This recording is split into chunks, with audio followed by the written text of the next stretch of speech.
Market లో invest చేసి మీ డబ్బులు డబుల్ చేసుకోవాలనుకుంటున్నారా? సుందరరామిరెడ్డి గారి సెమినార్ కి అటెండ్ అవ్వండి. నమస్తే మధు గారు. నమస్తే అండి. సో మధు 40 ఇయర్స్ ఎక్కువ మంది మనం వీడియోస్ ఎక్కువ చూస్తే లేడీస్ 40 ఇయర్స్ దాటిన వాళ్ళే ఎక్కువ మంది కిటీ పార్టీలు అని చెప్పి, ట్రిప్పులు అని చెప్పి, పబ్బులు అని చెప్పి ఈ మధ్య మంచిగా వాళ్ళు ఒక ట్రెండ్ క్రియేట్ చేస్తున్నారు అనమాట. నిజంగా ఒక రకంగా చెప్పాలి అంటే వాళ్ళు హ్యాపీగా ఉండాలి కదా, ఇంకెంతకాలం సంసార జీవితంలో మునిగి తేలుతూ ఉండాలి.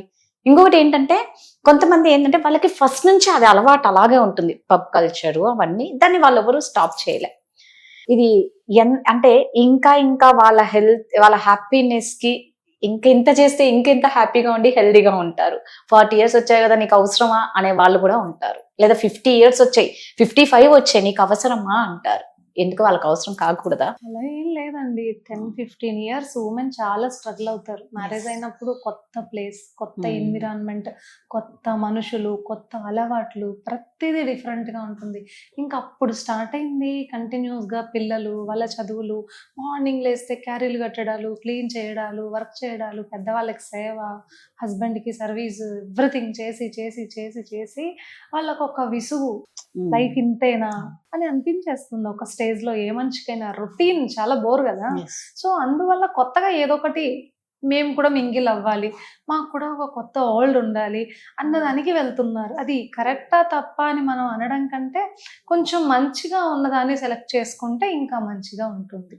మంచిగా అంటే ఇన్ ద సెన్స్ మంచి మెడిటేషన్, మంచి మూమెంట్, ఫిజికల్ వర్కౌట్స్, ఇలాంటి క్లబ్స్ మీరు చేయవచ్చు, ఇబ్బంది ఏం లేదు. ఇది కూడా పబ్ కల్చర్ అన్నది ఎప్పుడో weekly once, monthly once okay, but daily అన్నది కూడా కరెక్ట్ కాదు కదా. ఇప్పుడు ఎక్కువగా దీంట్లో మనకి డ్రగ్స్ కల్చర్ కూడా కనిపిస్తోంది. అది డిస్టర్బ్ అయితే చాలా ప్రమాదం ఫ్యామిలీస్ కి.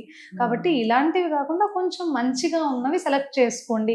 జిమ్ జాయిన్ అవ్వండి, ఎందుకంటే 35+ తర్వాత ఉమెన్ లో ఖచ్చితంగా బాడీ చేంజెస్ వస్తాయి.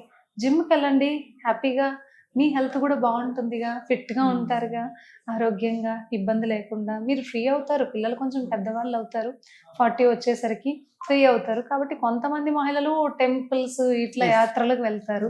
ప్రతి ఒక్క మనిషిలో చేంజ్ వస్తుందండి 40 తర్వాత. అదొక స్టేజ్. 40 తర్వాత మొత్తం చేంజ్ అవుతుంది, అబ్బాయి అయినా అమ్మాయి అయినా. పైగా ఏమవుతుందంటే ఈ 40 ఇయర్స్ లో చదువుకునేటప్పుడు ఉన్నటువంటి ఆసక్తి వీళ్ళకి మ్యారేజ్ అయినాక ఉండదు.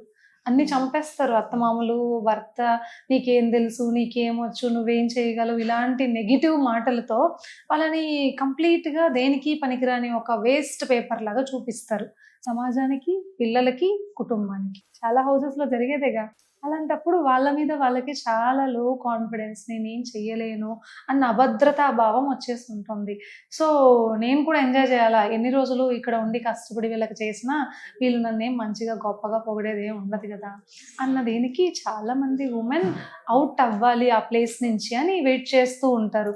వాళ్ళకి ఆ టైంలో ఎవరు కనెక్ట్ అవుతారో అలా వాళ్ళు వెళ్తారు. అది పబ్ కావచ్చు, కిటీ పార్టీస్ కావచ్చు, కొంతమంది ఇంకా ఫ్రెండ్స్తో అవుటింగ్ వెళ్ళడం కావచ్చు, కొంతమంది టెంపుల్స్కి వెళ్ళడం కావచ్చు, వాళ్ళు సెలెక్ట్ చేసుకుంటారు వాళ్ళ పీర్ గ్రూప్ ని. ఎక్కడైనా అదే జరుగుతుంది అనమాట. సో అలా అనమాట. కొంతమంది సోషల్ సర్వీస్ చేసే వాళ్ళు కూడా ఉంటారు ఆ ఏజ్ లో. అలా ఆ టైంలో వాళ్ళు ఫ్రీ అవుతారు, కొంచెం ఫైనాన్షియల్ గా స్టేబుల్ అవుతారు, పిల్లలు కొంచెం పెద్దవాళ్ళు అవుతారు. కాబట్టి ఇంకా మన లైఫ్ ఉన్నది తక్కువ టైమే కదా, ఈ టైంని మనం కొంచెం ఎంజాయ్ చేయాలి, ప్రొడక్టివ్ గా వాడుకోవాలి అన్న ఇంటెన్షన్ కి వాళ్ళు వస్తారు. కాబట్టి బాధ్యతలు కూడా తగ్గుతూ వస్తాయి కాబట్టి చేస్తారు. అలా తప్పేం లేదు కదండి. అదే కదా, ఇప్పుడు అన్నేళ్ళు వాళ్ళు ఒక సంసార జీవితంలో మునిగి అన్ని బాధ్యతలు తీసుకుని ఇప్పుడు రిలాక్స్ అవుతామన్నా కూడా సమాజం ఒప్పుకోవట్లేదు. సమాజం ఎప్పుడు ఒప్పుకోదు. ఏం చేసినా ఒప్పుకోదు. మంచి చేసినా తప్పే వెతుకుతుంది, చెడు చేసినా తప్పే వెతుకుతుంది. కాబట్టి సమాజాన్ని పట్టించుకోవాల్సిన అవసరం లేదు. కానీ మీ కుటుంబాన్ని పట్టించుకోండి, మీ శరీరాన్ని పట్టించుకోండి, మీ ఆలోచనలను పట్టించుకోండి. ఒక్కసారి మన ఆలోచనలు తప్పుదారి పడితే, ఒక అడిక్షన్ కి మనం అలవాటు పడితే ఎట్టి పరిస్థితుల్లో మళ్ళీ మనం వెనక్కి రాలేము. సో మనం సెలెక్ట్ చేసుకునే పీర్ గ్రూప్ ఎటువంటిది అన్నది చాలా చాలా ఇంపార్టెంట్. మీరు వెళ్ళండి, ఎక్కడ లిమిట్ అనేది తెలియాలి. దేనికైనా మనం వెళ్ళొచ్చు, ప్రపంచంలో అన్ని మనకి తెలియాలి అని అనుకోవడంలో తప్పు లేదు, అన్నిటినీ మనం ప్రయత్నించాలి అనుకోవడంలో తప్పు. చనిపోవడం ఎలా అన్నది మనం ప్రయత్నిస్తే బాగుండదుగా. నిజమే, ఇది కూడా అంతే. కాబట్టి మీరు వెళ్ళొచ్చు పబ్కి, ఎప్పుడో ఒకసారి వీక్లీ వన్స్ లేదా మంత్లీ వన్స్ అలా పెట్టుకోండి. మిగిలినప్పుడు ఇంకా అదర్ యాక్టివిటీస్ కూడా యాడ్ చేసుకోండి. అంతేగాని దాన్నే ఒక అడిక్షన్ లాగా చేసుకోకండి. ఎందుకంటే ఇప్పుడు సొసైటీ సిచ్యువేషన్స్ చాలా బియాండ్ వెళ్ళిపోతున్నాయి. ఎక్కడ చూసినా డ్రగ్ కల్చర్స్ ఇలాంటివన్నీ పెరుగుతున్నాయి.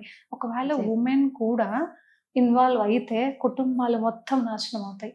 ఇప్పుడు ఓన్లీ యంగ్స్టర్స్ మాత్రమే అలా చేస్తున్నారు, భారతదేశ భవిత ఏమైపోతుంది అన్న టెన్షన్ మనకుంది. బట్ ఒక అమ్మాయి, ఒక ఇంటి దేవత, తను 40 years అంటే అలవాటు పడ్డారంటే ఏమవుతుంది ఆలోచించండి. కుటుంబ వ్యవస్థ మొత్తం నాశనం అవుతుంది.